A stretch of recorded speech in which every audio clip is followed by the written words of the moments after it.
ஐயா சொல்லினாங்க அன்னதானம் செய்ய வேண்டும் என்று. அதற்காக குடும்பத்தோடு பாடுபட்டுக் கொண்டிருக்கின்றார். அவர் உத்தமன், இந்த ஓங்கார குடும்பத்துக்கு உறவாக இருக்கின்றார். அவரை உங்கள் முன் அறிமுகப்படுத்தி அழைக்கின்றேன். அனைவருக்கும் முதற்கள் வணக்கத்தை தெரிவிச்சுக்கிறேன். குடியிருக்கு 2005 வந்தேன். ஓங்காரக்குடி ஆசனம் பார்க்க நம்ம ராமன் கேட்ட அவங்க தொண்டர்கள் எல்லாம் மகான் சண்டிகேஸ்வரோட ஆசி நூல் எடுத்துட்டு திருநெல்வேலிக்கு வந்தாங்க. அவங்க வரும்போது எங்களுக்கு எதுவுமே தெரியாது. அப்போ ஓங்காரக்குடியில் ஒரு அமைப்பு இருக்குப்பா, நாங்கள் அங்கேருந்து வரோம், அங்கே அன்னதானம் பண்ணுறாங்க, குரு இருக்கிறாங்க, நீங்கள் வாங்க அப்படின்னு சொன்னாங்க. அப்போ நாங்கள் ஒரு சைவ குடும்பத்தில் பிறந்து அசுத்தமான அசைவத்தை 30 வருஷமாக சாப்பிட்டு வாழ்ந்துட்டு இருந்தேன். அப்போ எங்களுக்கு எதுவுமே தெரியாது. ஆனால் அகத்தியர் கோயில் போவோம், சித்தர்களை வணங்குவோம், எல்லாமே செய்வோம். ஆனால் முறை தெரியாது. ஆன்மீகத்தில் இருக்கோம் அப்படிங்கிறதுல மாறப்போட்டு பாத யாத்திரை போவோம், எல்லாமே செஞ்சுக்கிட்டு இருந்தோம். 2005 ஐயாவோட அறிமுகம் கிடைக்கி உள்ள வாரம் 30 வருஷம் கழிச்சு 31 வயசுல உள்ள வாரம் வரும்போது ஒரு துண்டு மட்டும் எடுத்துட்டு பஸ் ஏறி வந்தாச்சு. வந்தோம் குளித்தோம், அப்படியே இந்த இடத்த பார்த்தோம். அப்போ இந்த இடத்துல மரமாக இருக்கும் ஃபுல்லாக. அந்த போர்டில் எழுதி போட்டிருந்தாங்க திருக்குறள், திருஅருட்பா, திருமந்திரம், இதெல்லாம் படிக்காத. ஆமாம், எழுதி போட்டிருந்தாங்க இதெல்லாம் படிக்க வேண்டாம், ஓம் அகதீசாய நமன் மட்டும் சொல்லு அப்படின்னா. வித்தியாசமாக இருக்குது. என்னடா எல்லா இடத்துலையும் எல்லாத்தையும் படிக்க சொல்லி போட்டிருப்பாங்க, இங்கே வந்தால் இதை படிக்காத, திருமந்திரத்தை படிக்க வேண்டாம், திருக்குறளை படிக்க வேண்டாம், திருஅருட்பா படிக்க வேண்டாம், ஓம் அகதீசாய நமன் சொல்லியிருந்தாங்க. இன்னும் இப்படி இருக்க அப்படின்ட்டு குளிச்சுட்டு சாப்பிட்டுட்டு உள்ளே போகிறோம். ஆசானை பார்க்குறோம். பார்த்தா அப்போ ஆசான் வெளியே நமக்கு வரிசையில் நிற்கிற இடத்துல உட்காந்துருப்பாங்க. பார்த்த உடனே ஒரு தன்னறியாத ஒரு உணர்வு, பிரமிப்பு. இப்படி இருக்காங்க, நெற்றியில் பட்டை கிடையாது, கொட்டை கிடையாது, காவி துணியும் கட்டலை, மஞ்சள் துண்டு போட்டு உட்காந்துருக்காங்க. யாரும் பார்த்துருக்காங்க. ஐயா திருநெல்வேலியிலேருந்து சரவணன் ராமூர்த்தி கூட்டு போய் அறிமுகப்படுத்துகிறாரு. ஐயா கேட்ட முதல் கேள்வி, சைவமா அசைவமா? ஐயா சைவம் தான், ஆனால் அசைவம் சாப்பிடுவையா? நேற்று சாப்பிட்டு வந்தியா? ஆமாம் ஐயா, பஸ்ஸில் போய் சாப்பிட்டு தான் பஸ் ஸ்டாண்டில் புரோட்டாவும் சாப்பிடலாம். ஐயா சொன்னாங்க, இதுவரை சாப்பிட்டப்பா, தப்பு இல்லை, இனிமேல் சாப்பிடாத, அசைவத்தை நீக்கி. புரியல. வந்துட்டு வெளியே நிற்கிறோம். அறுவடை நடக்குது, கேட்குறோம்.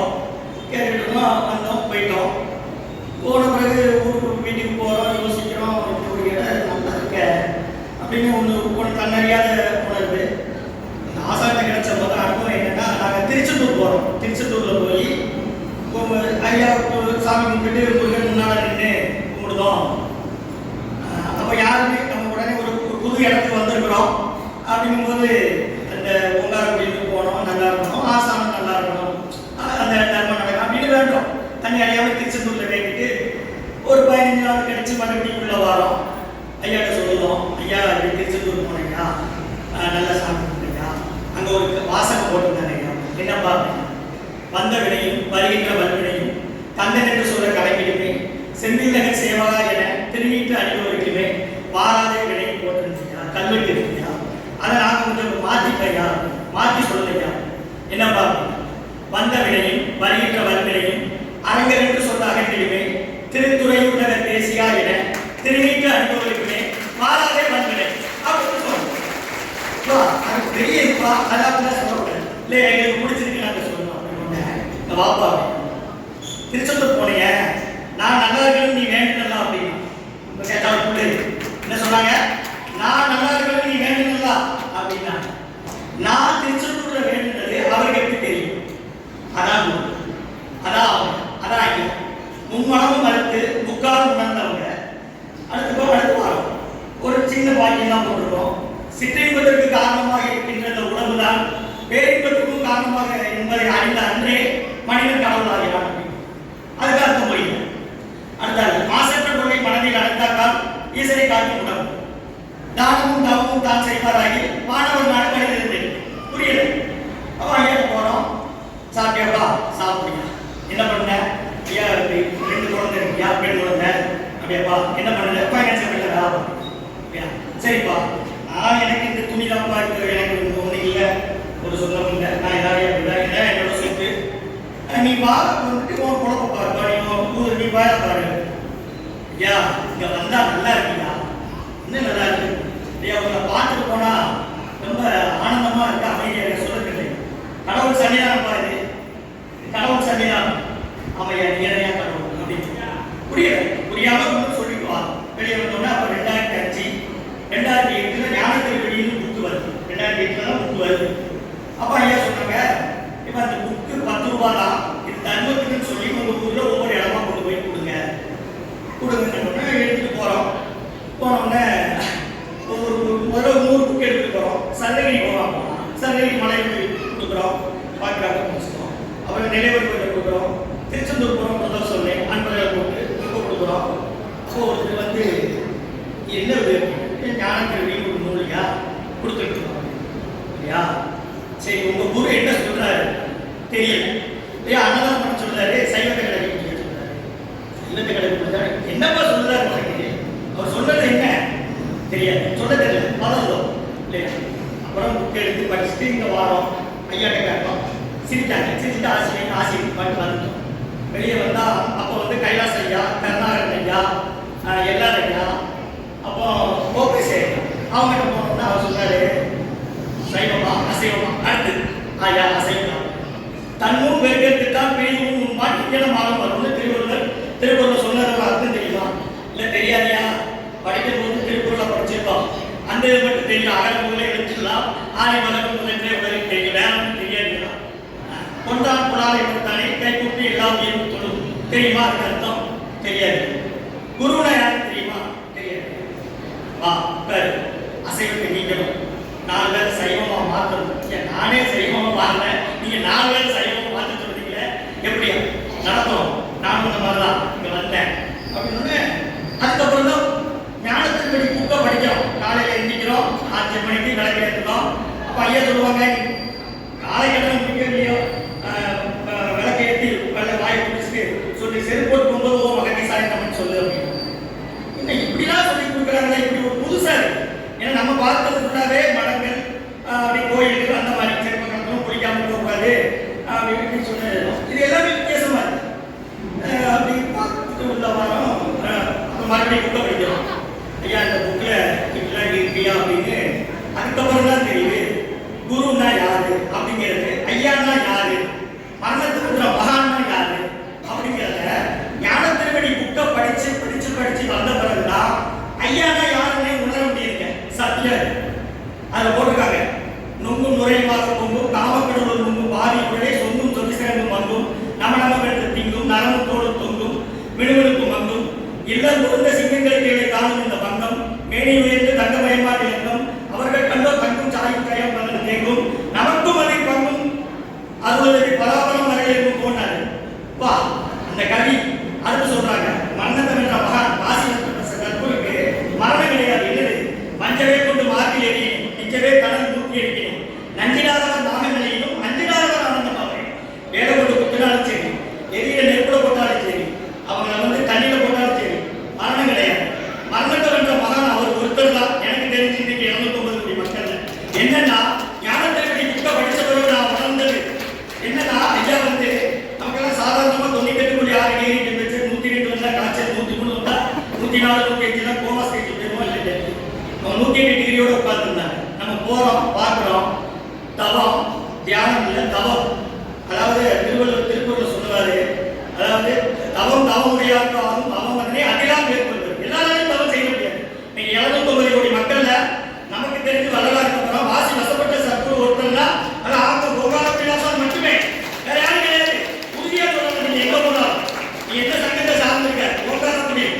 யார் உங்களுக்கு ஒரு மரணத்தை விட மகான்? ஆமா, நம்ம மரணத்தை நம்மளால சொல்ல முடியுமா? பிறப்பும் தெரியாது இறப்பும் தெரியாது. அவர் சொன்னார்னா இந்த திரியில் இந்த நட்சத்திரத்துல போய் சொல்ல முடியுமா? நம்மளால முடியாது. ஆனா சொன்னாரு, அவர் தான் குரு. நம்ம வெளியே போய் சொல்லலாம், நீங்க ஓங்கார அப்படின்னு அமைப்பை சார்ந்து இருக்கோம், மரணத்தை விட மகான் கூட இருக்கும், எனக்கும் அந்த நிலைமை கிடைக்கும் அப்படின்னு நம்ம தைரியமா சொல்லலாம். ஆசான வளர்ந்தா தெளிவு குருவின் திருமணி காட்டல், தெளிவு குருவின் திருநாமம் சப்பல், தெளிவு குருவின் திருவார்த்தை கேட்டல், தெளிவு குரு சிந்தித்தல். நமக்கு அமையக்கூடிய சத்குரு சொற்குரு வாசிக்கப்பட்டவங்களா, உண்மையானவங்களா, தெளிவானவங்களா, தெளிவான பாதையை அவங்க அகந்திருந்தவங்களா இருக்கும். அந்த மாதிரி ஒரு குருக்கள் நம்ம வந்து எல்லாரும் இருக்கும். என்ன மனமெல்லாம் பெருவாழ்வு கேட்கணும். மாணிக்கவாசகர் 5ஆம் திருமுறையில சொல்றாரு, நம்ம இப்ப எல்லாம் சொல்றோம் தொழில் பண்ணுதோம், வியாபாரம் பண்ணுதோம், பிசினஸ் பண்ணுதோம், வீடு கட்டுதோம், நாளைக்கு வீடு கட்ட போறோம் அப்படின்னு அவர் சொல்றாரு 5ஆம் திருமுறை. திருநாமம் ஐந்தெழுத்தும் செவ்வாறாகி தீவண்ண திருமுருகா பேசுவதாகி ஒரு நாள் திருக்கோழி சூழாராகி உண்பதும் மலர்கட்டிக்கு உண்ணாராகி அறநோய்கள் கிட வெளியே அணியாராகி அழிவற்றவாறு பிறந்தவாறு ஏதோ எண்ணில் பெருநோய்கள் மிக நிறைய பெயர்த்தும் செத்தும் பிறப்பதற்கே தொழிலாகி பின்னாடி மாறினாங்க. நம்ம எதை தொழிலா செய்வோமா? இறந்து பிறக்கிறதே தொழிலா செஞ்சுட்டு போகிற மாணிக்கவாசகர். என்னைக்கு நீ வளர்ந்தா பெருமாள் படிச்சு இறைவன் திருவடியில வந்து சேர போறோம்னு கேட்டார். இது படிச்சது ஞான திருவடியை கற்றுக்கிட்டான். வேற எங்கேயும் இல்லை. நான் எங்களுக்கு போல ஞான திருவடியை படிச்சுதான் இதை கற்றுக்கிட்டேன். அப்புறம் ஐயா வருவோம், இன்னைக்கு ஞான திருவடி படிச்சியா அப்படிமா? ஆமையா ட்ரெயின்ல வருவோம். என்ன பண்ணுது? ஆடு நாடு தெரியும், ஆனசேரி தெரியும், ஓடிவாசி தெரியும், குறுக்கே வந்து தெரியும், ஓடியிட்ட பிச்சையும் உகந்து செய்த தர்மமும் சாகிவிட்ட போல் தர்மம் வந்து நிற்குமே. அப்படியா? யாரு? சிவாக்கியிலிருந்து பட்டு தெரியும். படிச்சியா? ஆமையா. ஒவ்வொரு முறை வரும்போதும் ஞான திருவடி படிச்சியா? ஆமையா படிச்சோம். சரியா? என்ன பண்ண போறப்பா? ஐயா அப்புறம் பண்ணோம். ஐயா வேலையை விட்டு வந்தீங்க. ஏன்பா வேலை விட்ட? இல்லையா மைனாட்சியில் வேலை பார்த்தேன் அப்படின்னு வந்து சரி போ அப்படின்ட்டாங்க. அப்புறம் ஒரு நாள் கூப்பிட்டாங்க, வந்துட்டு இருக்கோம். சரிப்பா, இது வந்து சம்பாதிக்கும், இங்கே சம்பாதிக்க முடியாது. என்ன நம்பி வாரியா? ஒரே கேள்வி, என்ன நம்பி வாரியா? பாருங்க, மாசம் உனக்கு 7000 ரூபாய் ஊதியம் வந்துருதியா? ஐயா வாருங்க, எதுனாலும் என் பின்னால் இருக்கணும். சரிங்க, தர்மம் பண்ண போய் அப்போ புக்கை கொடுத்துருக்கோம், தர்மம் பண்ண போகிறோம். ஒன்றுமே தெரியல. அப்போ ஒவ்வொருத்தரையாக போய் கேட்குறோம், வைக்கிறோம், ஒன்றும் கிடைக்க மாட்டேங்குது. சிலவங்க ஏசுறாங்க, பேசுகிறாங்க. அப்புறம் ஐயா அப்பா ஊரில் ஜிஹெச் இருக்குல்ல, அது பக்கம் நினச்சி அப்போ அங்கே வந்து எங்கள் கூட என்னோட அன்பர்கள் நம்ம வேற என்ன மகளாக என்ன மற்ற அன்பர்கள்லாம் சேர்ந்து ஒரு தர்மத்தை ஆரம்பிச்சோம், ஒரு விளையாட்டு. அப்போ 3000 வரும். அப்போ செலவாகுது, அதுக்கே தட்டுப்பாடு கிடைக்காது. டெய்லி ஒவ்வொருத்தரையாக அப்படி இருக்கணும். ஐயாட்ட வரோம், ஆசிக்கிறோம். பா ஐயா கஞ்சி ஊற்றுவோம். ஐயா என்னப்பா வெள்ளை குறிச்சி இஞ்சி மிளகு இப்படிலாம் போட்டு கஞ்சி ஊற்றுவோம். ஐயா அப்படியேப்பா கொடுப்பா, ஆசி வேணுங்க, ஆசி உனக்கு எது வேணுமா? வேண்டாம், ஆசி மட்டும் போகிறோம், கஞ்சி ஊற்றுறோம். 3000 ரூபாய்க்கு வேணும், கஞ்சி ஊற்றுறோம். அப்படி கொஞ்ச நாள் ஆகுது. 2000 கரெக்டாக 11 வருஷத்துக்கு முன்னால் 2015 ஆரம்பிச்சிடும். கஞ்சி ஊற்றுறோம், வாரம் ஐயாட்ட வாரம் போகிறோம். வாரம் வந்து நீங்கள் பார்த்துவாங்க, புரியல. வாரம் பார்க்குறோம், போகிறோம், கஞ்சி ஊற்றுறோம். இப்படி கொஞ்சம் கொஞ்சமாக ஆரம்பிச்சு இன்னைக்கு 3000 ரூபாய் கிடைக்கல. இப்போ நல்ல கேள்வி. அடுத்தது 2020 அடுத்து கொரோனா வந்துச்சு. கொரோனா வந்தோடனே அப்போ 4 நாள் கஞ்சி 2 நாள் சாப்பாடு. அப்போ அங்கே ஒரு கோயில் இருக்கு. ஐயாட்ட வந்து கேட்குறோம், இப்போ உங்கள் அரசு மருத்துவமனையில் 50 அடி தூரத்துக்கு போப்பாங்க செய்யப்பான்ட்டாங்க. அங்கே ஒரு கோயில் நாங்கள் அண்ணன் எல்லாரும் தான் போய் கேட்குறோம். அவர் தந்தாரு. அந்த இடத்துல ஆரம்பிக்கிறோம். அந்த இடத்துல ஆரம்பித்து கொஞ்சம் கொஞ்சமாக ஊட்டிகிட்டு இருக்கோம். அப்போ 2 நாள் கஞ்சி, 3 நாள் கஞ்சி, 4 நாள் கஞ்சி, அப்புறம் சாப்பாடு இப்படி ஆரம்பிச்சிருக்கும் போது அப்போ ஐயா வந்து வெளியூர் சுற்றுப்பயணம் வராங்க. அப்போ தான் கொஞ்ச நாள் கழிச்சு வெளியே வராங்க. அப்போ திருநெல்வேலி வரும்போது 2016 வராங்க. அப்போ ஐயா வந்து கேட்க, நீங்கள் எங்கள் ஊருக்கும் வரலையா? நான் தான் எதை தெரியல அப்படிங்க. இல்லையா நீங்கள் என்ன சொல்லுங்கய்யா? இப்போ ஒரு நாள் இங்கே போட்டு வர முடியுமாப்பா? வந்தால் 1 லட்ச ரூபா கொடுத்தியா? சரியா? அன்னைக்கு பயம், எப்படி பறக்க போகிறோம் எனக்கு தெரியாது. ஆரம்பி ஐயா 2014 வந்தாச்சு. அங்கே நல்லபடியாக நல்லா கேட்டுடுங்க. ஐயா வரதுக்கு ஒரு 10 நாள் முன்னால் வர ஒரு நோட்டு போட்டு வச்சுருக்கோம், மஞ்சள் தலைவி. அது ₹1 வரல. உட்காந்துருக்கோம், தர்மமும் நடந்துகிட்டு இருக்கு, கஞ்சி ஊட்டிக்கிட்டு இருக்கோம். ஐயா வந்து வராங்க, ஒரு நாள் வருது, முடியுது. ஐயா வந்தாங்க சிறப்பா. ஐயா இறங்கி நீங்கள் உட்காரலாம் ஐயா, நான் வசதியும் சரிப்பா இருந்துருப்பா அப்படின்னாங்க. வந்தாங்க, உட்கார்ந்தாங்க. 1.5 மணி நேரம் இருந்தாங்க. அங்கே ஒரு 1500 ரூபாய்க்கு அன்னதானம் வழங்கணும். ஐயாட்ட 3 லட்சம் ரூபா. ஐயா எவ்வளவு? கடைசி 10 நாளில் 3 லட்சம் ரூபாய் ஐயா கொடுத்துருக்கோம். எனக்கு சந்தோஷம். வரும்போதே காசு எடுத்தாங்களா? இப்போ கடனை வாங்கிக்கலாம அப்படின்னாங்க. இல்லையா அன்னைக்கு உடவு பசுமையாக ஞாபகம் இருக்கு. 4,68,250 ரூபா கடைசி 10 நாள் இருந்துச்சு. 4,60,000. அதில் 3 லட்சம் ரூபாய் ஐயாட்ட கொடுக்கறதுக்கு செலவு போக மீதி 28,000 ரூபாய் கொடுத்து ஐயாட்ட கொடுத்தாங்க. இந்த மாதிரி அற்புதங்கள் நடக்கு. அடுத்த ஐயாட்ட கேட்போம், தர்மம் பண்ணணும். கொரோனா வந்துச்சு. கொரோனா பிறகுல ஃபுல் லாக்டவுன், எதுவுமே முடியல. அப்போ அங்கே மதுரை ஹோட்டல் ஒரு ஹோட்டல். நாங்கள் தர்மத்துக்கு போகும்போது அவங்க 2 கடை தான் இருந்தது. அப்போ ஐயா இப்படி பண்ணிட்டு இருக்கும்போது ஐயாட்ட சொல்கிறோம், கொரோனா வந்து புரியுதா? வா, இந்த நேரத்துல தர்மம் பண்ணணும். உலகத்துக்கு எதுக்குனாலும் தடை வரலாம், தர்மத்துக்கு மட்டும் வராதா அப்படின்னு ஐயா சொன்னது இந்த நேரம் தான் பண்ணணும். நீ என்ன நம்பலாம், ஆசாராசி யார் பண்ணுப்பாங்க. அப்போ அந்த ஊழியர்களுக்கு, அந்த மத ஓட்டல் ஊழியர்களுக்கு செஞ்சு வச்ச சாப்பாடு இருக்கு. அரசாங்க நம்ம அப்பா அதிமுக ஆச்சு, அவங்க ஃபோன் பண்றாங்க, உள்ள சாப்பாடு தீர்த்துக்கு தட்டுப்பாடு ஆகிட்டு செய்யல, நீங்க சாப்பாடு கொடுக்கணுங்க அப்படின்னு ஃபோன் வந்து ஒன்று. அதை கொண்டு கொடுக்க போறோம். அப்போ கமிஷனரோட இணை கமிஷனர் இருக்காரு, அவர் பிஏ டிரைவர், தம்பியும் தர்மம் பண்ணிட்டு இருக்காரு. அவர் பண்ணணும்னு சொல்றாங்க, விஷ்ணுகாரை கொடுப்போம். ஒரு மணி நேரம் கழிச்சு கமிஷனர் கூப்பிட்டு விட்டு சொல்றாரு, நீங்க நாளையில இருந்து ஜிஹெச்சுக்குள்ளேயே சாப்பாடு கொடுங்க. தொண்டர்கள் அங்க உள்ள கொரோனா பேஷண்ட்டுக்கு சாப்பாடு கொடுக்கணுங்காங்க. இங்க தொட்டா கொரோனா, பார்த்தா கொரோனாங்காங்க. எல்லாரும் லாக் பண்ணி வச்சுட்டு இருக்காங்க. உள்ள போறோம்.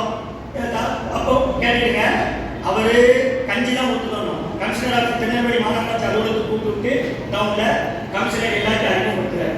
இவன் நாளையில உள்ள சாப்பாடு கொடுக்கின்றாரு, தட்டுப்பாடு இல்லாம அவருக்கு ஒரு ஏற்பாடு பண்ணிருக்காங்க. இங்க லாக்டவுன். முதலாளிகிட்ட போய் கேட்க, மதுரத்துல போனப்ப மாஸ்டர் வீட்டமா பண்ணி என் வீட்டுக்காரர் வந்து என்ன வந்துட்டா என்ன செய்ய அப்படின்னு கேட்க, அனுமதி கொடுத்துட்டாங்க, நீங்க போக முடியாது வெளியே, சாப்பாடு கொடுத்தே ஆகணும். மாஸ்டர் வீட்டில் போய் நான் பார்த்தேன், அவர் காலில் விழுந்தோம். அவர் மாஸ்டர் வராரு, நல்லா கேட்டுங்க, 3000 ரூபாய்க்கு செஞ்சுக்கிட்டு இருந்தோம், மறுநாள் 9000 ரூபாய் சாப்பாடு கொடுக்கணும். அதுலேருந்து 3 மணிக்கு கொடுது. கொரோனா நேரம் 3 கோடி ஆரம்பிச்சோம், இன்னைக்கு 10 கோடி சாதம் கொடுக்குறோம். ஒரு நாளைக்கு 3000 ரூபாய் வந்த இடத்துல இன்னைக்கு தினமும் 30,000 ரூபாய் பிரிக்கிறோம். இதை ஆசான் திருப்படி இல்லாம முடியாது, ஆசான் ஆசை இல்லாம நினைக்கிறேன். இது போக கொரோனா பீரியட்ல அப்போ வந்து ஃபேஸ்புக் யூடியூப்லாம் கிடையாது, சும்மா போட்டு சொல்றோம். இன்னைக்கும் யூஎஸ்ஏல இருந்து வருது, கொலம்பஸ்ல இருந்து கொடுக்குறாங்க, டெக்சாஸ்ல இருந்து கொடுக்குறாங்க, லண்டன்ல இருந்து கொடுக்குறாங்க. நேற்று ஒருத்தர் பென்சில்வேனியா அந்த நாட்டில இருந்து கொடுக்குறாங்க. அப்படிலாம் நடந்துதான் இந்த தர்மம் நடத்திக்கிட்டு ஆசான் ஆசையில இன்னைக்கும் சிறப்பாக நடந்துட்டு இருக்கு. நிறைய இருக்கு ஆசான் பெற்ற அனுபவங்கள். அடுத்தடுத்து வரக்கூடிய காலங்களில் ஆசான்